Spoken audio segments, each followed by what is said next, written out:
Hello, welcome to the Chameleon Academy. This is Bill Strand, and we have a great show for you today. I am going to be joined by Bill and Sarah from Badgerland Reptile Rescue, and we're going to be talking about what it's like to be in charge of a rescue, what it takes to put together a rescue, and what they see as far as chameleons. And since this show is a give and take, they're going to ask me about chameleons just like I asked them about what it's like to run a reptile rescue. And so let's get this show on the road. First, I want to check in with Jurgen van Overbeek. He's my European correspondent and telling me what's going on the other side of the Atlantic. And he is going to introduce us to the Johnston's chameleon, Trioceras johnstoni, which is rarely seen, and it's a form that's from Uganda. But you know what? I'm going to let Jurgen introduce you to the species. Hello everybody, this is Jurgen from Belgium, and I want to show you a little video about species currently kept in Europe that are quite rare. This is actually one of my females of the johnstoni, the Robensori, and they enjoying the last sun rays actually, because fall is gonna come. But so you have an idea how they look. This is a beautiful female. She's loving the sun rays. And then next to it, I have my male. They can be a bit quite shy.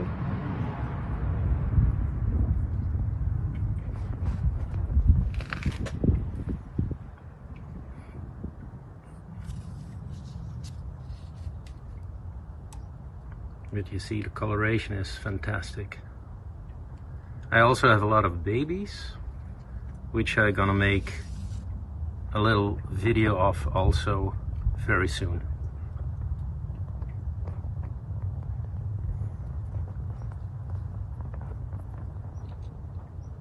I gotta tell you, that is one beautiful chameleon. Do you know there's actually 6 recognized species of chameleons that have 3 horns? It's a popular ornamentation. I guess the Triceratops made it fashionable, and we never let it go. Next, I'd like to run for you a taste test that I did with Blue, my Parsons chameleon, and roaches. Hello, welcome to the Chameleon Academy Roach Taste Test with our roach connoisseur, Blue, the Parsons chameleon. So what I'm going to do is offer him 3 different types of roaches and see which one he prefers. First contestant, the green banana roach.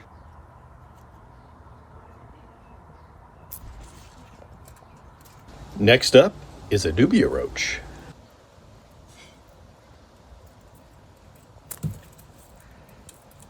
Oops. The final contestant is this hissing cockroach.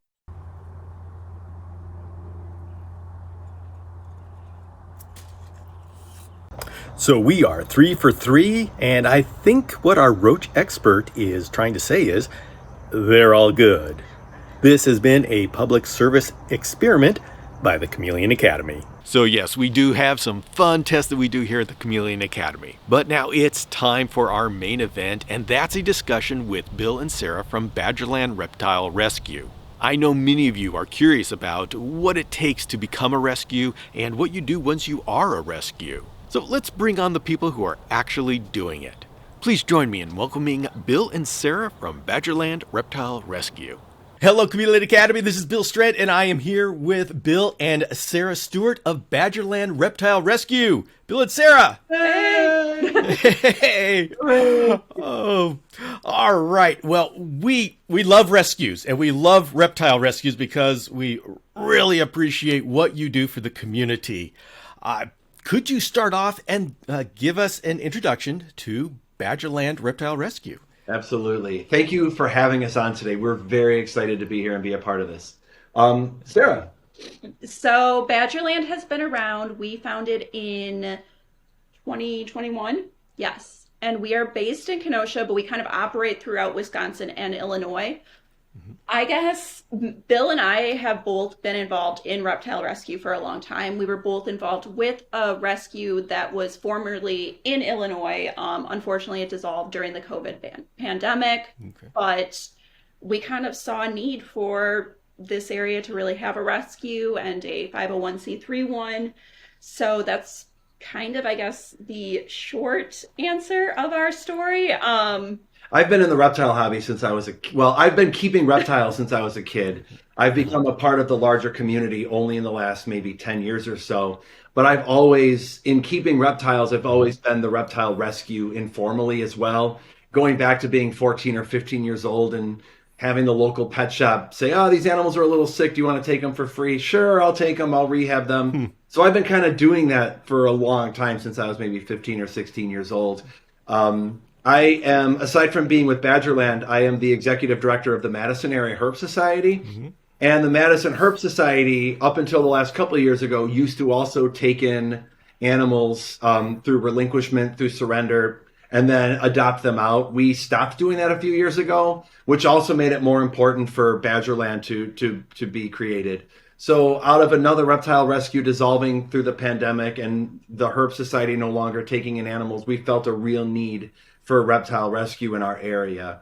Yep, exactly. I mean, I've been involved with rescue for about, I think, a little over 15 years. We were trying to do the math. With different animals. Yeah, all Sarah's sorts done of dog rescue, so she understands the dynamics So of that I've very well. seen a lot from all different species, and with reptiles especially, anytime you have exotics, there's a huge need for rescues. So that's sort of where we came in, and we like to focus on the education aspect, just all around everything. So what does it take to start a rescue? And the context of that question is, it sounds like a lot of people, their hearts go out to these wonderful creatures and they say, I want to rescue. I want to rescue.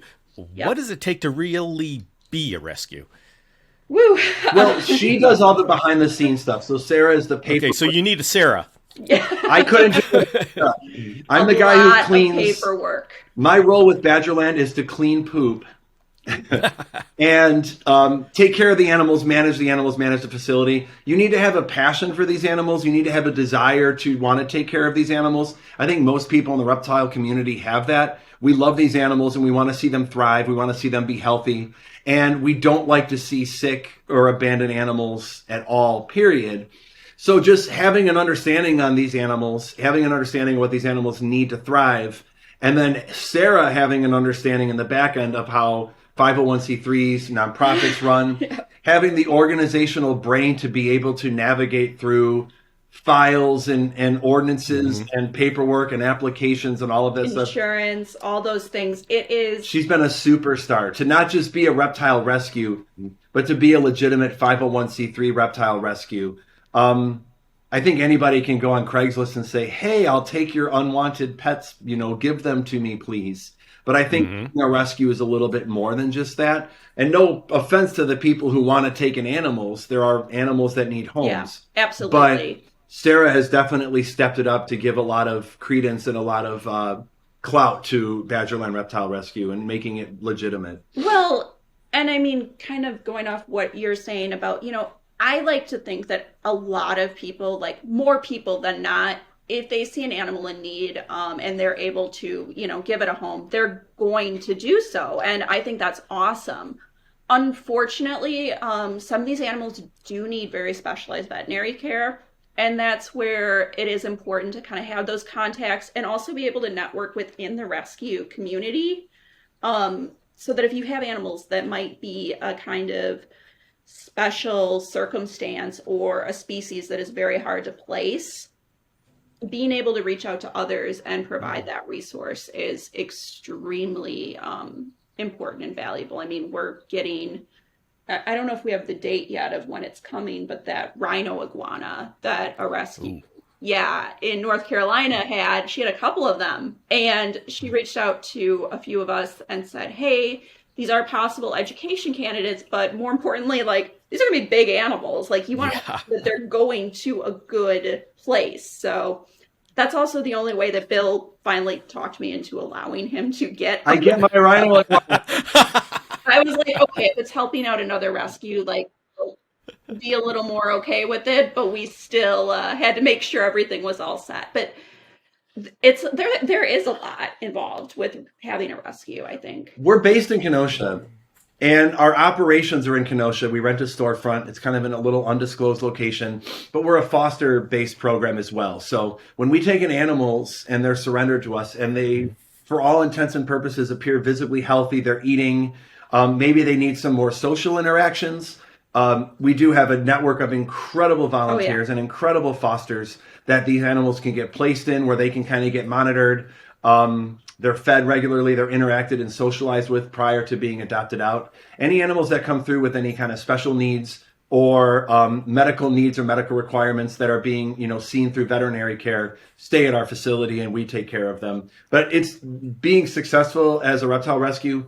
I think a huge part of that is having the community chip in and having volunteers that come and help us, having volunteers that help us at events and shows at our booth, and having foster placements where they can, give the animals a little bit more one-on-one attention, which is fantastic. I don't think that, we're still very young in terms of like a organization. We've only been around for a little over a year, I think, ish. Formally. Yeah, and whatnot, but there is absolutely no way that I would have been able to do any of this without our volunteers. Like, I think we have about 20 to 25 foster homes.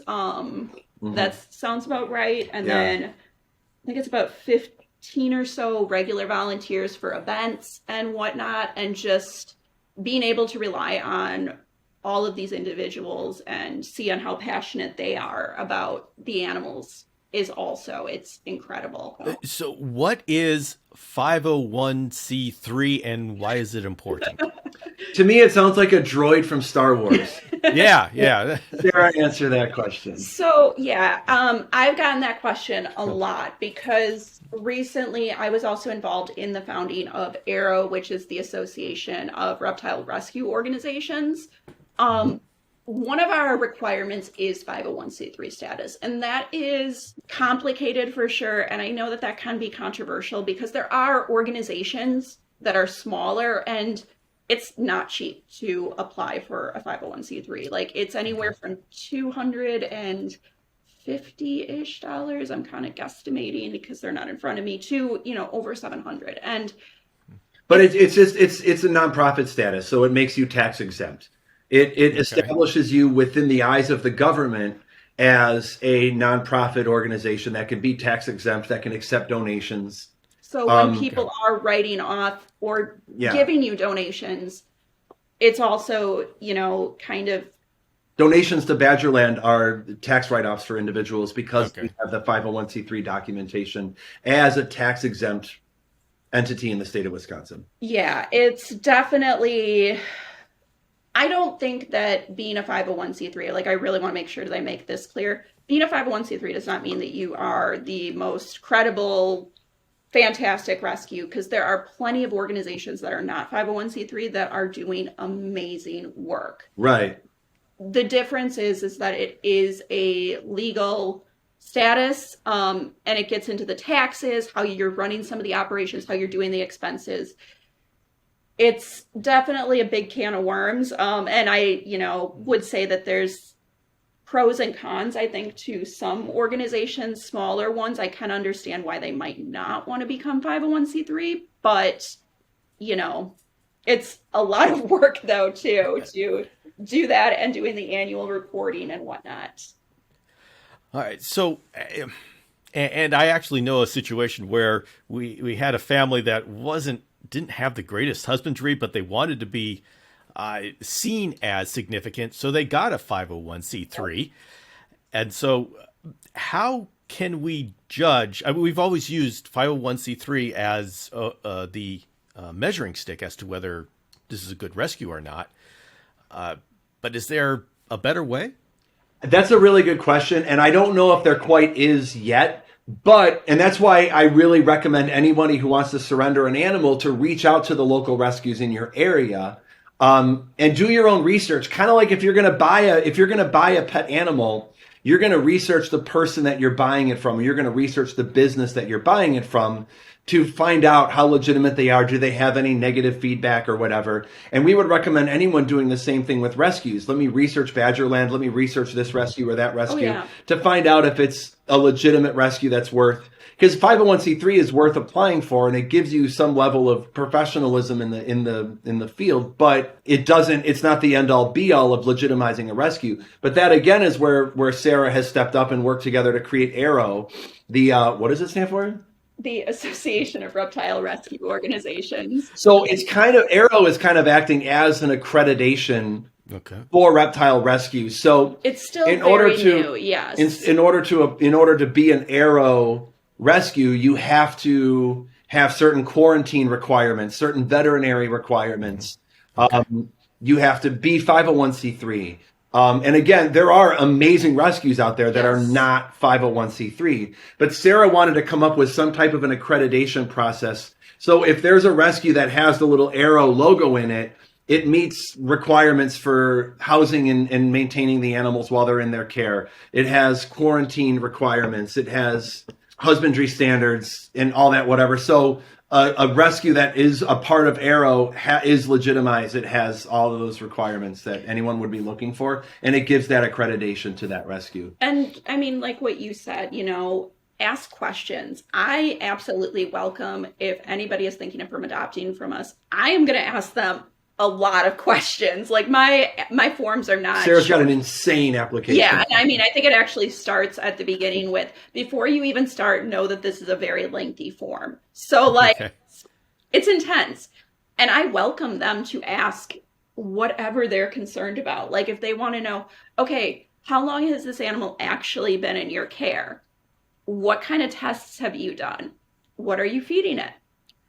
You said it's in a foster home. Are there children in the foster home that are handling it? Things like that, because when you are adopting a pet, it has to be a conversation both ways. It shouldn't just be that the rescue is approving you. You should also be asking the rescue, like, hey, what can you tell me a little bit about your organization, and making sure that you're comfortable with adopting from them. Now, I know that we all get excited about, I'm going to be a rescue and I'm going to help all these animals, but I also see a lot of rescues saying, oh, wait a minute, this is a lot more expensive than I was ready for.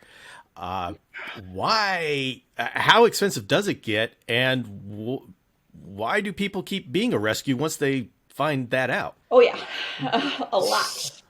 We've been pretty fortunate. Prior to starting Badgerland, I would consider myself maybe a minor hoarder of reptile supplies. And so I've always had storage facilities or basements that are just like, I could use this I could need 15 tanks in the next 20 years. So I'm going to hold on to these. So I have kind of a problem with hoarding reptile supplies. That did work out very well for the rest. So I also, I do work at Zilla, which is a company that manufactures reptile products, lighting, substrates, or whatever. And that's been a mild perk as well, because Zilla has been very supportive of Badgerland Reptile Rescue. They are extremely generous. So that's helped a lot. We usually don't turn down donations. So when people are surrendering animals, or even people that don't have animals anymore have reached out, hey, I have these supplies, I have this decor, I have these fixtures. We don't really turn down supplies. We don't really turn down donations, because we could always use them for ourselves, or we could pass them on to people who need them. So we've been very fortunate in having it not be quite as expensive as it could be for someone who needs to go out and buy cages and buy light bulbs and buy substrates and buy decor. That's been helpful. I think the biggest expenses, probably vet care. Vet care is always expensive. And, we are very fortunate to work with an incredible vet and a few others, that we see on a less regular basis. We've been very fortunate in that regard. But probably the vet care, also things like UV bulbs, heating bulbs, utilities, things like that. The food, electric bill. Yeah, food. In terms of how much does it cost, ask me in a year, because we are still so new that I don't quite feel comfortable saying, like, this is how much, it is each month for us to keep in operations, because I want to look at the average over time. It is a significant expense. I will toss this out there too. Before starting Badgerland, I've been in the reptile hobby for a really long time, and the generosity of the reptile community is hard to gauge, because there's just so much generosity in the hobby, and there's so much community in the hobby, that starting a reptile rescue, people are going to say, hey, I'll donate this, or hey, I can gift you this, or hey, I can get you that. I don't know how much name dropping I want to do in this chat. You are welcome to name drop anyone who's doing good work.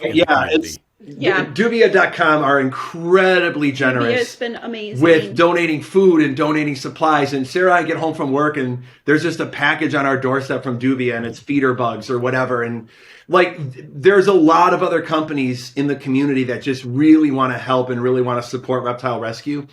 That makes it easy. So part of starting a rescue is networking with the community, networking with people. There's a lot of generosity out there. As negative as people can, be in social media, there's so much generosity, there's so much compassion, and there's so much willingness and want to help others and want to help these animals that just tapping into that can make things so much nicer. And then it gives you the warm fuzzies about reptile rescue too.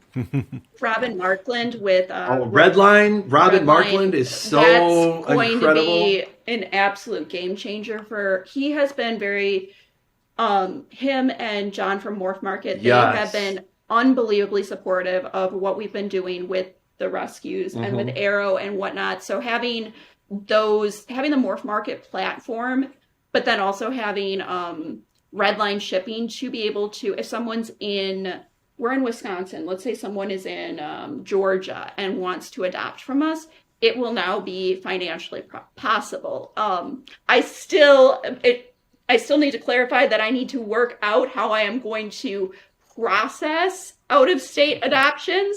We haven't quite gotten there yet, but we know that it's going to be a possibility. And being able to transfer animals, from one organization to another has been huge, I think. So, do you see chameleons? Very few.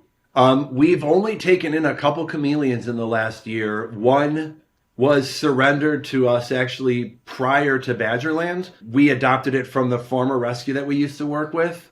I took in a chameleon a couple months ago from a local pet shop that was just sitting there and no one was buying it. And so I currently have a female ambelobe. How do I pronounce it, Bill? Ambilobe.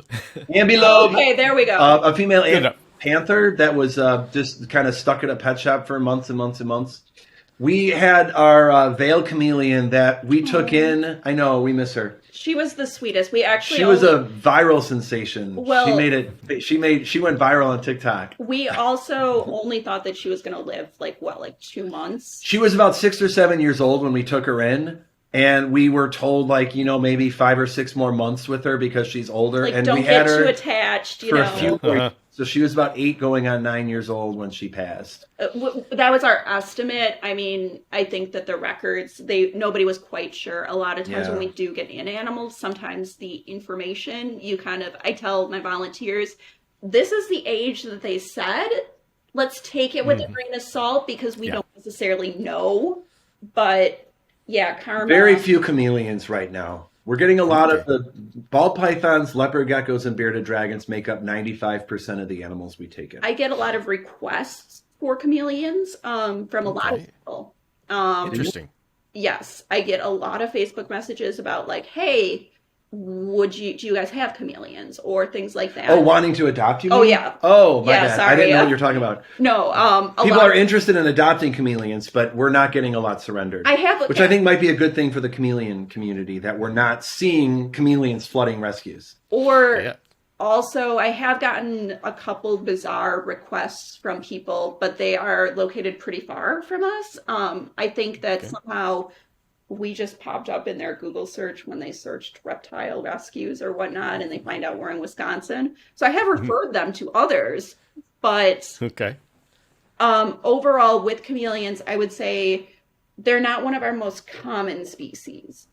That said, when we do get them in, there are times that we get them in and they are very rough shape. So.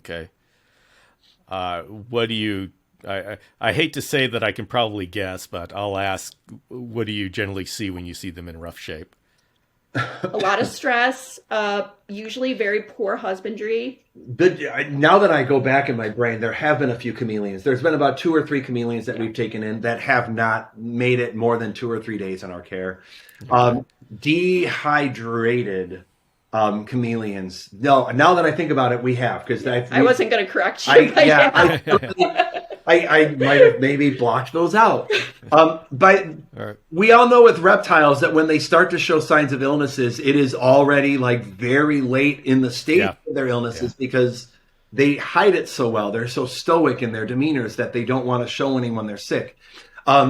Chameleons with very, very frail mannerisms, dark circles around their eyes. Oftentimes, here he's in his cage. I didn't want to take him out, and he's laying in the dirt at the bottom of the cage. So yeah, now that you guys cracked a repressed memory in me, that we've had taken in a few chameleons, but usually within 48 hours, they're no longer with us. Okay. And I immediately focus on hydrating them as best as I can, putting them in like a makeshift. I work with geckos, and you could put them in a deli cup and soak them in a little shallow water. I'm not quite sure you could do that with chameleons. I tend to put them in a taller enclosure with branches so they could be elevated and just make it substantially humid where there's drips. So my humid soaking chameleons is them off the ground on little skinny branches with wet paper towel at the bottom and just creating a more humid environment with lots of drips for them to drink off of. But in a lot of cases, they don't make it. Yeah, it is very rough in that sense. And also sometimes when we have these ones and they do start to thrive, like Karma, the one that we adopted, and now there's been Karma, and we did kind of get one Rain Crab, who she was supposed to be rainbow, but one of our incredible volunteers who helps out with our facility nicknamed her Rain Crab because she has quite the crabby demeanor. She's a panther. So the name stuck. All right. But yeah, you start to get attached to them, and then it's like, God help whoever tries to adopt this from me because it's going to be a very intense interrogation. That's why we're excited to be on this having this conversation with you, because in preparing for potential chameleons in the future, we want to make sure that we're doing it properly and make sure that we're meeting the animal's needs. So in a sense, it feels really proactive for us to be, before we are inundated with chameleons, let's have this conversation about what particular needs they have. I've cared for chameleons as pets before. They've not been a species that I've kept for a very long period of time. I've found how fragile they can be. And so major kudos to people that can keep these animals thriving in captivity for generations, because they're one species that have been a heartbreaker for me, that I'm like, all right, I'll keep the ones that come in through the rescue, but I'm not like, I'm going to go get a pair of these and work with them because they're heartbreakers for me. Well, we're going to see what we can do about that. Yes. Awesome. Now, before we get into that section, which will be the complete second half of this conversation, the Chameleon Hour is a give and take, and it is a two-way street. And so let's go ahead and turn it over to you. And what kind of questions can we in the chameleon community help you with as far as chameleons? Different species of a chameleon require different types of care, if I'm correct. Bearded dragons are bearded dragons, and they all need heat. They need, every bearded dragon they're all Easterns or Centrals. So they all need the same basking spot, the same temperature, the same humidity. Leopard geckos are leopard geckos. They all need the same requirements. So I can set up a leopard gecko cage.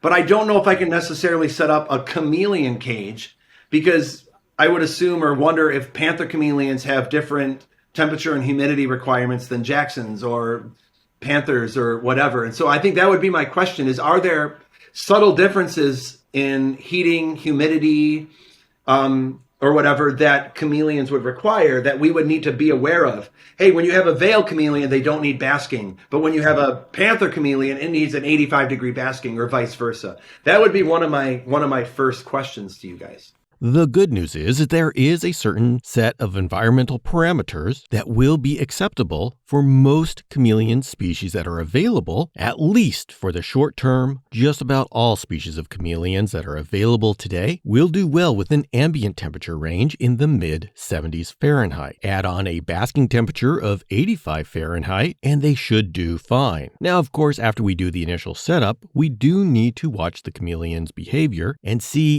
if we need to change any of these parameters. A chameleon that's constantly black or huddles against where the heat lamp is giving indications that it's looking for a higher temperature. When you make adjustments, make them carefully and slowly. go up a couple of degrees at a time, because chameleons are known to not have a very good judge as to how hot they need it, and they will stay under a lamp that is so hot that it literally burns them. And this is what happens when we replace their one sun with 3 different kinds of lights. They get confused, and things like burns happen. So we need to take the extra responsibility to make sure they don't have a temperature in there that will be dangerous. If you don't have a thermometer, then do the back of the hand test. Put the back of your hand under the heat lamp where the chameleon would be. And if you have any discomfort, then consider that it is probably too hot. With humidity, high 80s to 100% at night and down to 50% during the day will be sufficient for most species. But the most important thing for all species is that you have enough plant cover in that cage that they can hide and feel comfortable. UVB is also critical for chameleons, and we have found that a UV index of 3 at the basking branch is an effective value. Now, if you don't have a solar meter, you can estimate it by getting a T5 UVB bulb, the Arcadia 6%, or the Zoom Ed 5%, or the Leap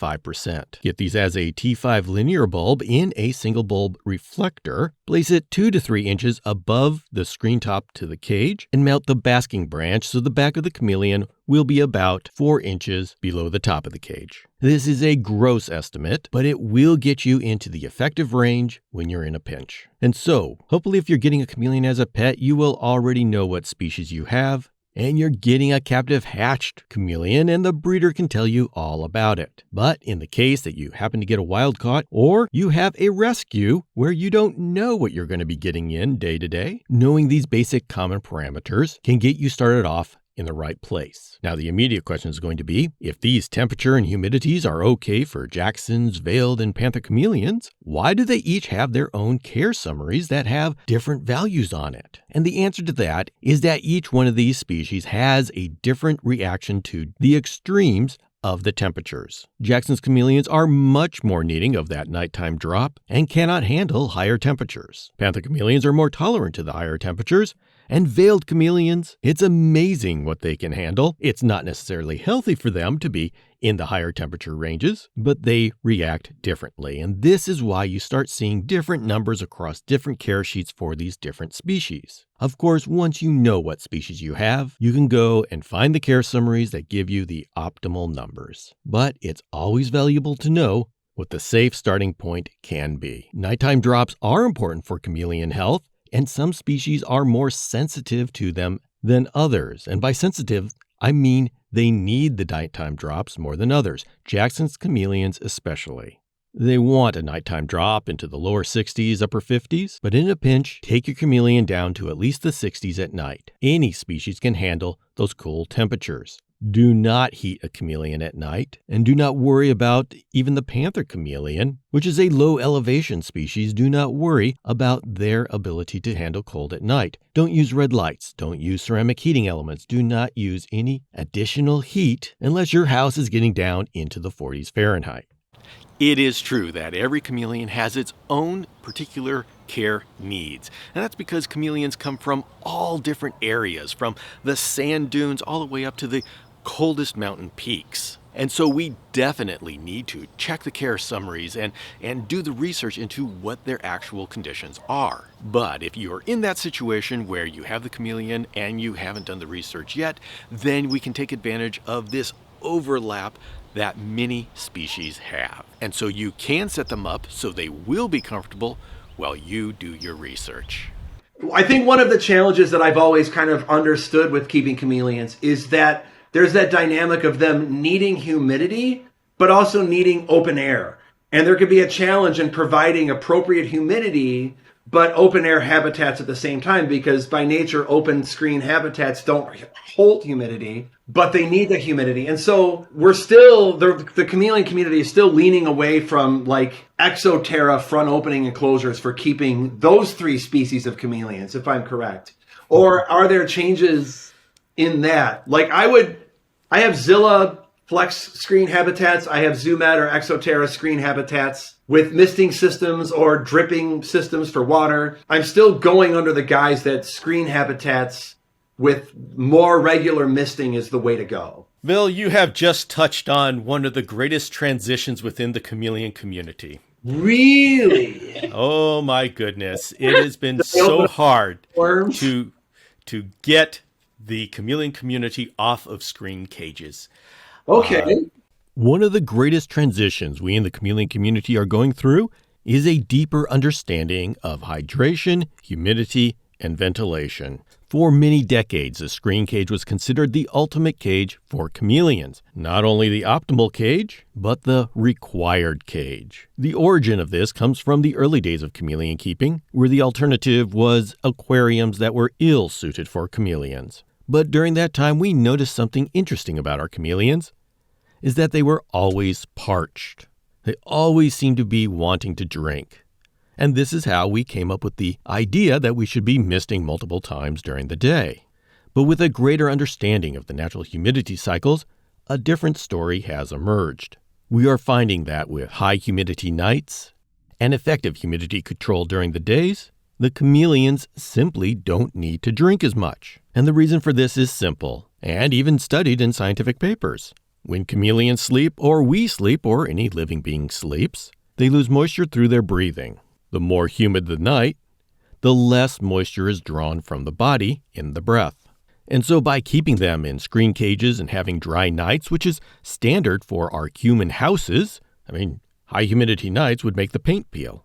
So our chameleons were dehydrating during the night and then having to hydrate back up during the day. And this is why they drank so much during the day. But if your humidity husbandry changes to match a more natural cycle, you'll find that chameleons that sleep in high humidity won't need to drink as much during the day. And the way that we create these higher humidity environments is by keeping our chameleons in solid side enclosures. That allows us to hold in the humidity when the ambient humidity in our rooms is nowhere near 100%. Now, this is understandably distressing for people who have been taught that chameleons need ventilation to be healthy. And so how do we reconcile these two apparent facts? And it's actually simple. Yes, chameleons need ventilation, but what they need is air exchange. It is that stagnant air that is unhealthy. But chameleons don't need 100% ventilation. With the newest hybrid cages, there are screen vents below the door and the entire top is screened. And what this does is it creates an airflow called the chimney effect, where the cool air comes in through the bottom and rises as it warms and goes out the top. And so you have this constant air exchange while having the solid sides that will hold in the humidity. This is no more difficult than using a screen cage and misting during the day, but it does require a different understanding. It is unfortunate that much of the chameleon community is still stuck under the impression that chameleons need screen cages. The increased understanding of hydration cycles, the use of hybrid cages. These new tools have allowed us to become successful with species that we as a community have failed with before. And although some of our most common species are hardy enough to accept the previous husbandry, applying these new hydration techniques to those common species produces the same excellent results as we're seeing in the sensitive species. And so, in conclusion, it's valuable for us to understand just what chameleons truly need, and that is air exchange. Whether that is given through the chimney effect or by fans placed on top of the cage, if you can create air exchange, your chameleon will be healthy, whether the cage is screen or solid side. One way to tell about how effective your air exchange is how long does it take for water droplets from your mister to evaporate. A sign that your cage is not in balance is that the water never evaporates and your surfaces stay wet. This is when it becomes unhealthy. Constantly wet surfaces will be a breeding ground for bacteria, fungus, and mold, and can produce sores on the bottoms of your chameleon's feet. So make sure you have enough air exchange that the surfaces in your cage dry out. And so, when do you use a screen cage and when do you use a hybrid? And when do you use a glass cage? That all depends on what your ambient humidity is. Take a look at your chameleon species care sheet. The closer your ambient humidity is to the humidity target on the care summary, the more screen cage you use. But if your ambient humidity is in the single digits, and you're trying to reach 80 to 100% at night, that is where you need solid-side cages. That is where you're going to need a hybrid cage with effective humidity retention. Screen, hybrid, glass, these are all just tools. If we use them correctly, our chameleons will be healthier. The reason why the chameleon community has used screen cages successfully for all of this time is because we've made up for that dehydration by misting all the time during the day. Yeah. So when you hear someone say the chameleons need screen cages and they need to be misted all day, what they're saying is they've made it work by combining those two husbandry aspects. Which makes a lot of, yeah. It does. What they don't necessarily know is if you took away that 100% ventilation and you just had a controlled air exchange, you wouldn't need to mist that much during the day. And I'll be completely honest, you will get some pushback if you tell people that, because you've got people who've been doing that for 10, 20 years. They've been successful doing that. They don't want to hear about your newfangled dangled technique of a solid side cage. So, and that's the pushback. That's my job. That's what I got to deal with. It's my community. And it's been decades long. We've been trying to work that. But every community, yes. every reptile community has that one battle that's never won. Oh, we got a couple. Paper towel. Coil bulbs are bad. Whatever. Really quick sidebar. So I work at Zilla, and it got discontinued years ago, but Zilla made a cage called the Flex Cage. I was literally just thinking about that. And so imagine your front opening, your 18 by 18 by 24 front opening enclosure, where the front door was a screen instead of glass. So it's glass back, glass sides, screen top, and screen front. I'm gonna have Zilla bring that back, resurrect that cage. I loved it. I've used it. I've never used it for chameleons, but I've used it for other animals where you mist it in the morning, it dries out during the day, you mist it at night, and then it holds the humidity a little bit. I think the other question that we had, and again, this is being proactive, was dehydration and metabolic bone disease are probably the two largest ailments that we see with reptiles, besides maybe malnourishment / underfed as a third. Are there anything specific to chameleons that we would need to keep an eye out for? Are there any ailments, parasites, illnesses that affect chameleons that we would want on our radar as a rescue when we take these animals in? When you first get a chameleon, you don't always know its medical history.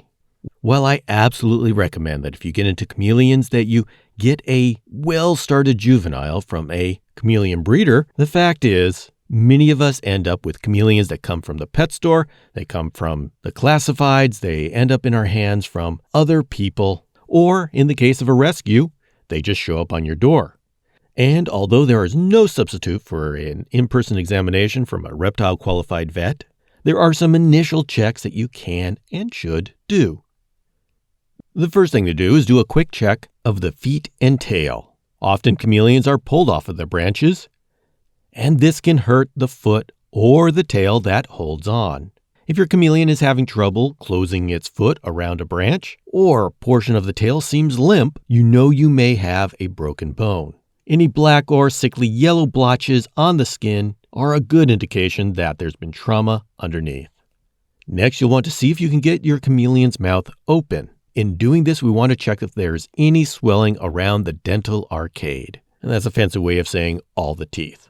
Anything crusty or green or yellow, pussy or swollen.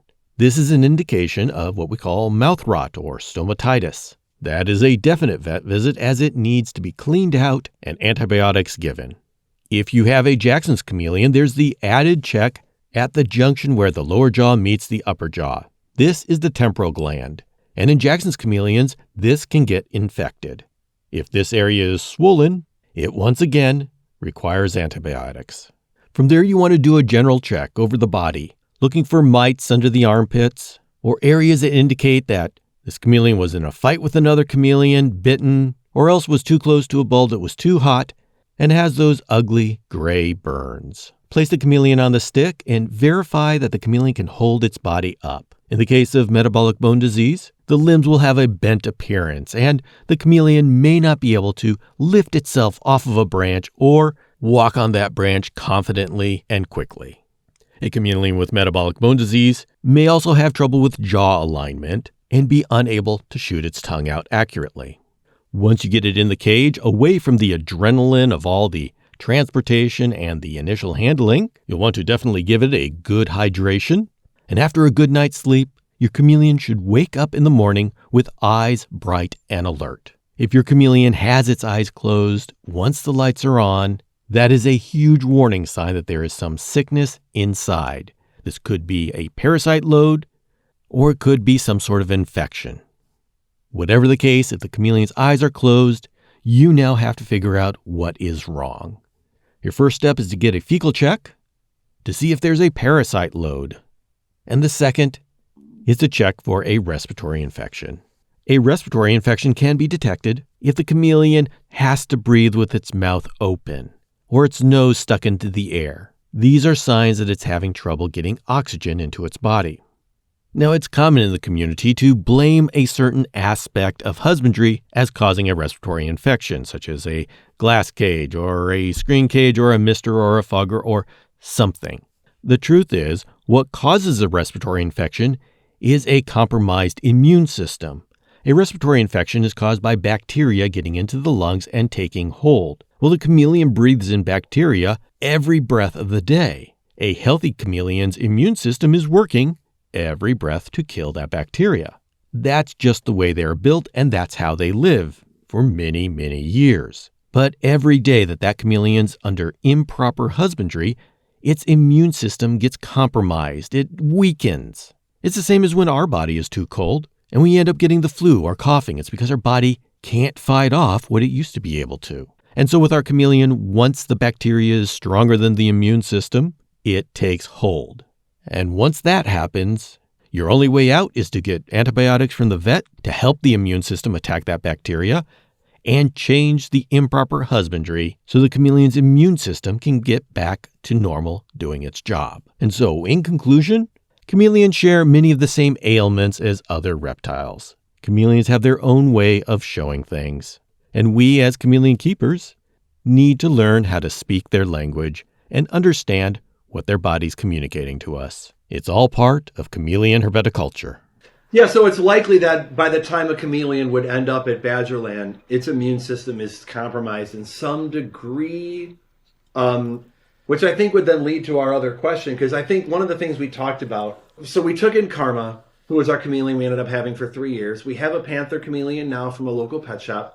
That was surrendered as well, but yeah, just a different. How much stress is it on the chameleon to leave their home, come to Badgerland, go to a foster home, go to an adoptive home? We were under the plan of just hanging on to any chameleons that come to Badgerland and just keeping them at our facility to minimize that going from this house to this house to this house. But I have a little caveat also after you want to say something. I was about to have the caveat of I have incredible fosters. I trust my fosters with everything, but I do, that is a big concern of mine of that I don't want to overly stress out an animal by moving it into another new environment and whatnot, even in these fantastic foster homes, Yeah, because I'm still operating under the guise that chameleons are a more particularly sensitive species than a bearded dragon or a leopard gecko are. The most important thing about a chameleon, the actual moving between cages and locations is stress within itself, but it's not going to be that damaging to the chameleon. What is absolutely important is wherever the chameleon ends up, is that it's in a cage where it can feel secure. And this is the biggest thing about acclimating a chameleon is making sure they can hide in the cage. Because you could take a chameleon and put them in a lot of different cages every day. As long as they can find plants that they can hide behind, that is their security. When you look at the cage, can the chameleon get away from you seeing it? And that's the big way you gauge as to whether your cage is sufficient or not. at least as far as where the plants are. And if you've got it in a screen cage, remember, it can see out the sides. And so it feels vulnerable from the sides. And so you're going to want to make sure that it feels safe. And a chameleon feels safe when it doesn't think that you can see it. It feels safe when it's above it all and it's looking down on the world. And so, and really, those are the two big things. And if your cage has those, they should fit. They should find that place, and they should fit in right away. Cool. The moving from house, the different houses, as long as the actual journey itself is not damaging because it's left out in the sun or something like that. The changing of interior environments, we haven't noticed that to be a significant stress point. They can get into a pattern to where, okay, this is my favorite branches, this is where I sit. But I haven't noticed, and I haven't seen anybody notice in my decades of doing this, I haven't ever noticed that a chameleon actually gets attached to a certain branch plant combination. So I think you're fine moving them as long as they're going from one good cage setup to another good cage setup. Yeah, this whole idea of chameleons being fragile, it's a holdover from what we did back 30 years ago, where we didn't have the right conditions. We were just figuring out anti-parasitics. We're working with wild caught, and there's so many things that were difficult in that situation that we've gotten over. And we're realizing that chameleons are pretty hardy. As long as you set them up correctly with a UVB light, with a big enough cage, with a cage that allows them to hide. And these aren't just like obvious things. We've had too small cages for the longest time. UVB technology is a relatively new thing. I mean, I remember trying to get a Vitalite on top of a cage. And it's not intuitive for us human beings to give them a cage that they can hide in. We're getting this chameleon so we can see it and enjoy it, right? So why do we allow it to hide? And so we've got to get out of this. There's a number of things we've had to take out of our mindset to be successful with chameleons, but we're there. Chameleons right now, if you got a panther chameleon, veiled chameleon, a captive hatched, that thing is pretty hardy. And so we don't have to hold on to this fragile anymore, because they really aren't with how we know how to take care of them. It's like any other animal. You nailed it too. With captive bred animals are kind of more hardy than wild caught, and there's a lot more captive bred ones night now. And day. So yeah, I'm glad you said that, because doing reptile education, either with Badgerland or with the Madison Herp Society, we get a lot of questions about how long did they live? How long did they live? But I think that number is getting bigger, because we have captive bred animals now that are readily available. We have veterinary care that's advanced so much in the last 10 or 15 years. All these things. Testing for parasites, understanding the importance of UV, understanding the importance of bioactivity.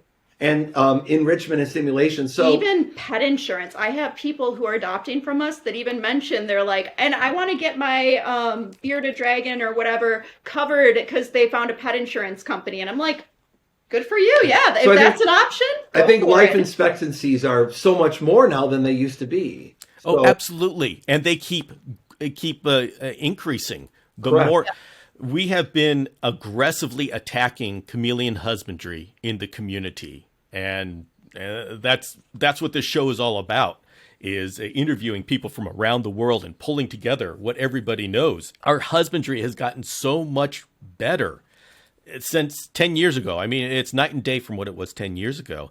And the longevity of chameleons is going from 3 years to 5 years to 7 years, and now we're shooting for 10 years. That's awesome. And so we are in an exciting time in chameleon husbandry, to where we're not trying to make them just keep them alive. We're trying to figure out how long we can keep them alive, and it just keeps going up.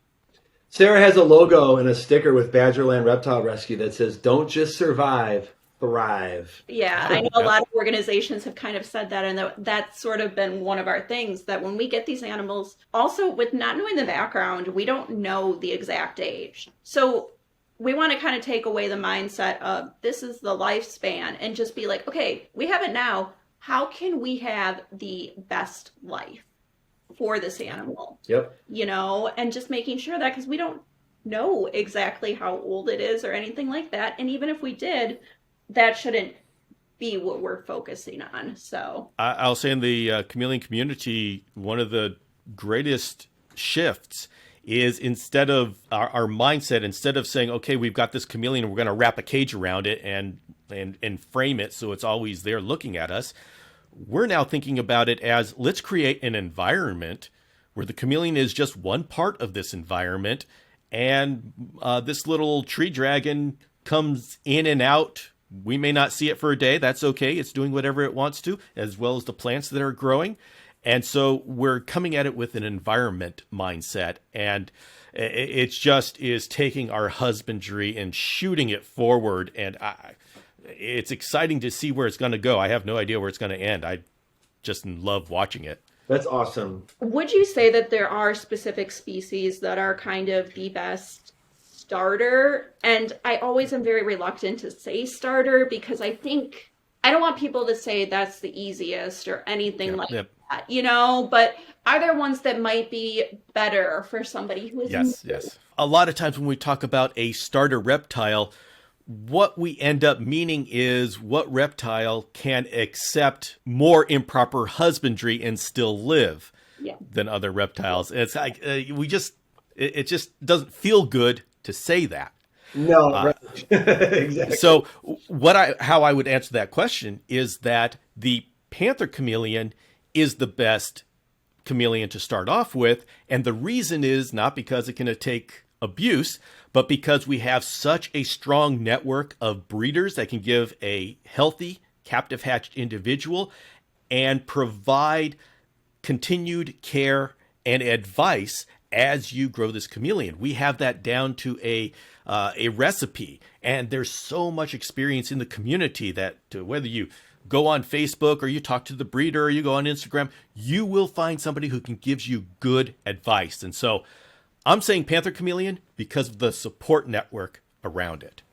That's Okay. awesome. That is good. That's really cool. And they're absolutely stunning. Yeah. Oh, yeah. We in the chameleon community are so lucky that the most common chameleons are the most spectacular. Yeah, absolutely. It's amazing. What are kind of some things for a prospective owner to ask a breeder? Like, I want to make sure that we are also steering them in the right way of helping them, you know, like questions that they should be prepared to ask, you know? The best thing to do is when you're coming up to a breeder is, number one, how much do you know about chameleons? How much have you researched and do you know?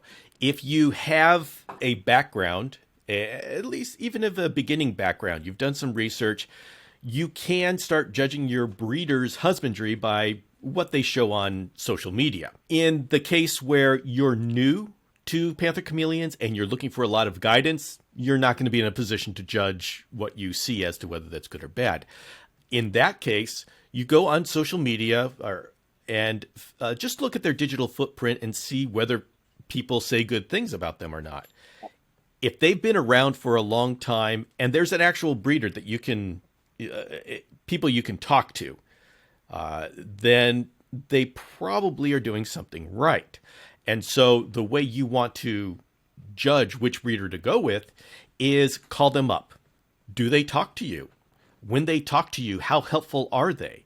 Because if you have a hobby breeder who got into breeding and this hobby just got way out of control and now they're breeding as a business, they are going to love to talk to you. They are going to want you to have the absolute best experience possible, and they will give you resources, and it will feel welcoming. If you are calling up one of these places that burned out long time ago and now they're just keeping the business because it gives them money, you're not going to be able to talk to somebody. And if you talk to somebody, they're not going to be helpful for you. And here's the trap that people get into.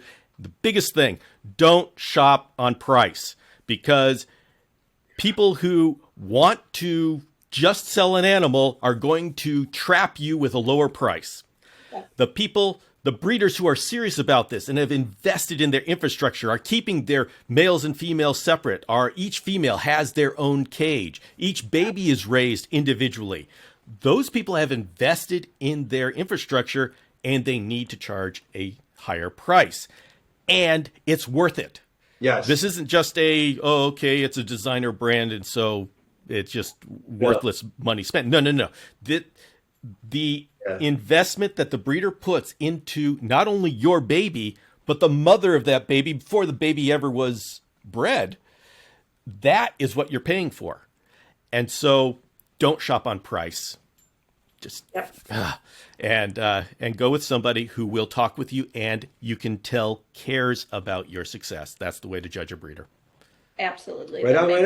A lot of sense. I could not have said it better myself. We're hopeful that we don't get chameleons surrendered. Mm-hmm. I would be completely satisfied if Badgerland never saw a chameleon. That the chameleon community keeps them and embraces them. That people know what they're getting into when they keep them, and that they live long, happy lives in their respective homes.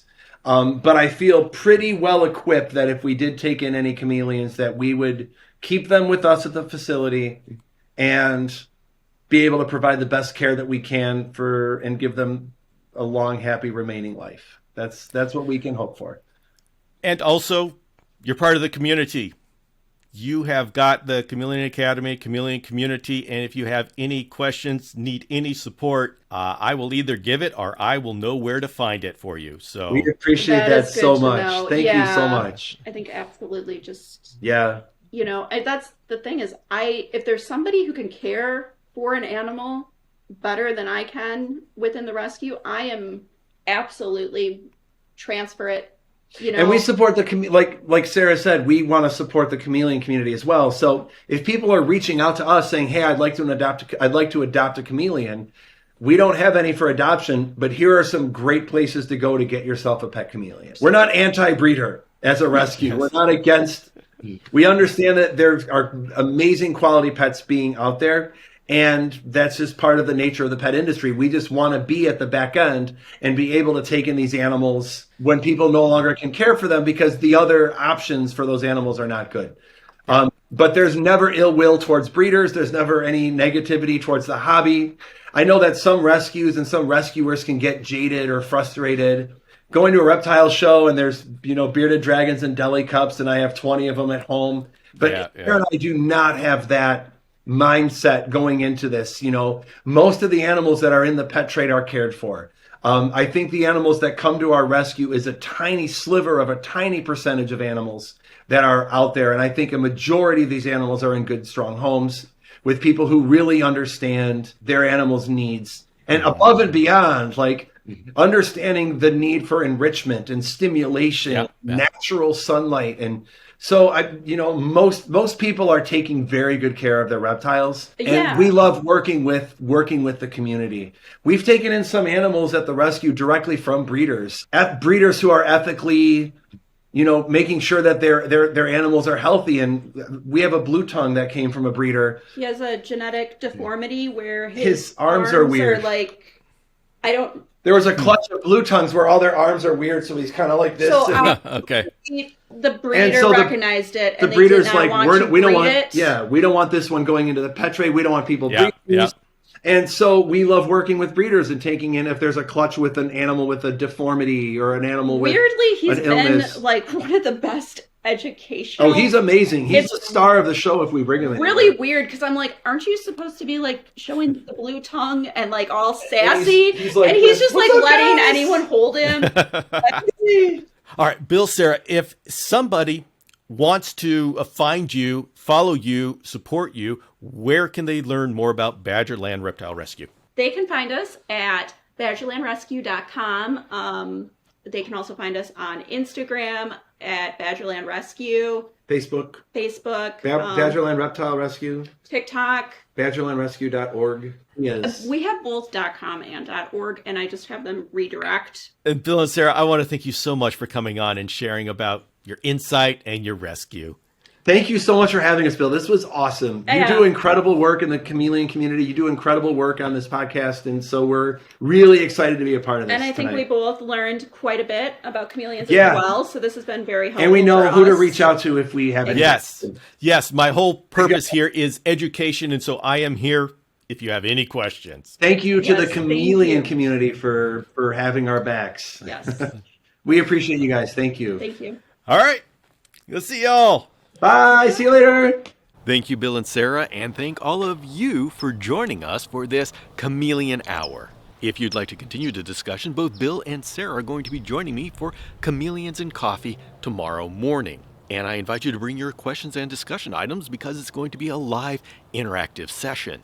If you're seeing this a little bit after this is released for the first time, then you can find that episode and relive it at your leisure, because it's all going to be here on YouTube. Thank you for joining me here. It's time for me to get ready for next week's episode, so I'll see you then.